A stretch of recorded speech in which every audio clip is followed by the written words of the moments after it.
आज हम बात करेंगे एक ऐसी किताब के बारे में जो मेरी और मुझ जैसे बहुत से लोगों की पसंदीदा किताब बन चुकी है, जिसकी 2017 तक पूरे विश्व में 40 मिलियन यानी 4 करोड़ कॉपीज बिक चुकी थी। रिच डैड पुअर डैड, जिसको लिखा है रॉबर्ट टी कियोसाकी ने, जो कि अमेरिका के एक बहुत ही सफल बिजनेसमैन हैं और ऑथर हैं।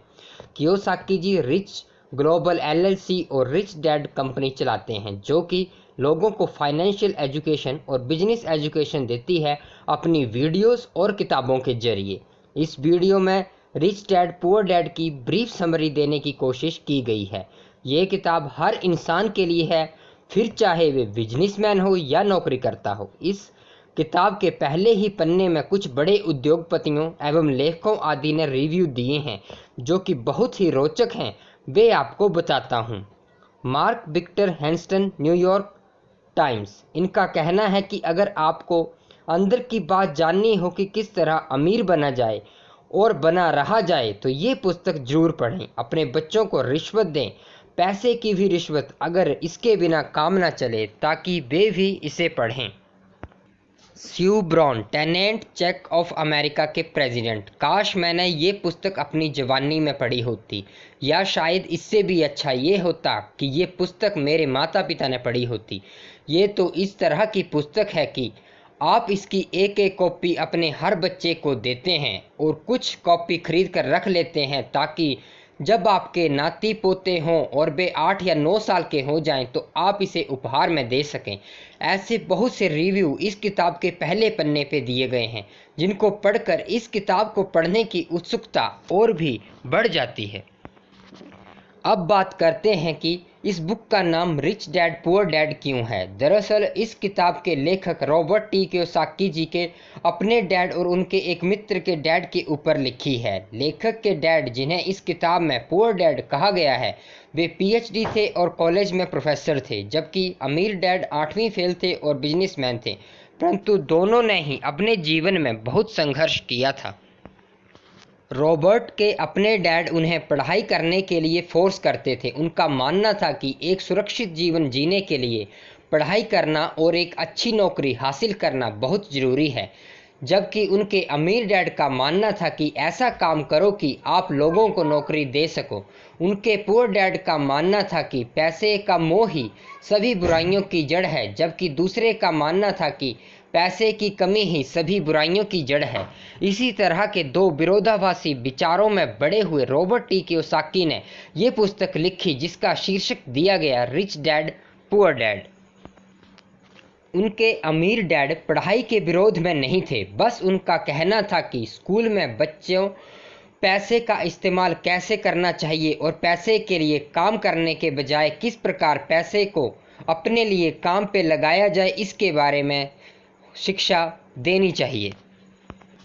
इस किताब में कुल 10 चैप्टर हैं, जिन्हें 3 हिस्सों में बांटा गया है। पहला सबक, दूसरा शुरुआत, बाधाओं को पार करना, और तीसरा शुरू करना।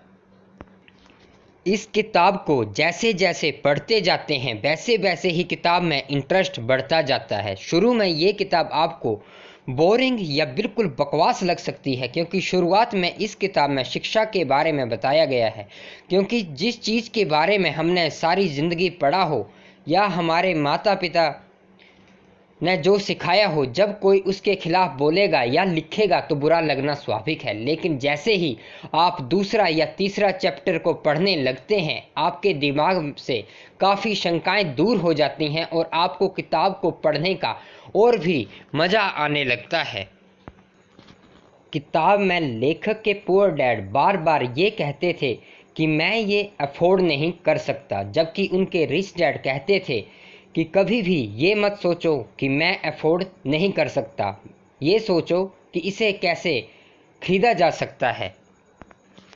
इस किताब में आपको चूहा दौड़ के बारे में पढ़ने को मिलेगा। चूहा दौड़ जिसमें हम सभी लगे हुए हैं, सुबह उठना, घर, ऑफिस, काम, बच्चों की फीस, इसकी ईएमआई, उसकी ईएमआई वगैरह वगैरह। इस किताब में बताया गया है कि कैसे हम चूहा दौड़ से बाहर निकल सकते हैं। आगे इस किताब में एसेट्स और लायबिलिटीज़ के बारे में बहुत ही संक्षेप में बताया गया है कि कैसे अमीर और अमीर बनता जाता है और गरीब कैसे एक गरीब लायबिलिटीज़ को ही एसेट समझने की गलती करता है। लेखक ने सरल भाषा में समझाया है कि एसेट वे हैं जो आपकी जेब में पैसे डालते हैं, जबकि लायबिलिटीज़ वे जो जेब से पैसे निकालते हैं। लेखक का मानना है कि हमारा बड़ा घर, बड़ी गाड़ी और महंगा फ़ोन लायबिलिटीज़ में आता है। लेखक ने शेयर, प्रॉपर्टी, गोल्ड को एसेट्स बताया है। लेखक ने वेल्थ क्रिएट करने के लिए पैसिव इनकम के बारे में भी बताया है। लेखक का मानना है कि क्यों पैसिव इनकम का होना ज़रूरी है और क्यों और कैसे पैसिव इनकम जनरेट की जा सकती है, इस किताब में संक्षेप में समझाया गया है। इस किताब में लेखक ने एक बात और कही है जो कि इस किताब का मूल मंत्र है, और वे है पे योर सेल्फ फर्स्ट, यानी खुद को पहले पे करें। लेखक का मानना है कि बहुत से लोग यही सबसे बड़ी गलती करते हैं। वे एसेट्स में भी पैसे इन्वेस्ट करते हैं लेकिन खुद को पे नहीं करते, क्योंकि जैसे जैसे खर्च बढ़ जाते हैं, जैसे बच्चों की हायर एजुकेशन वगैरह वगैरह, एसेट्स का कॉलम छोटा होता चला जाता है। इसलिए लेखक का मानना है कि निरंतर एसेट्स में निवेश करते रहने के लिए एसेट में निवेश करते रहना बहुत ज़रूरी है। अगर आप और भी बहुत कुछ सीखना चाहते हैं, इस बुक को परचेज़ करना चाहते हैं, तो लिंक मैंने डिस्क्रिप्शन बॉक्स में दे दिया है। आप लोग ऑनलाइन बुक ऑर्डर कर सकते हैं और इस बहुत ही बेहतरीन बुक को पढ़ सकते हैं। अगर वीडियो अच्छी लगी हो तो लाइक करें और चैनल को सब्सक्राइब करें। धन्यवाद। जय हिंद, वंदे मातरम।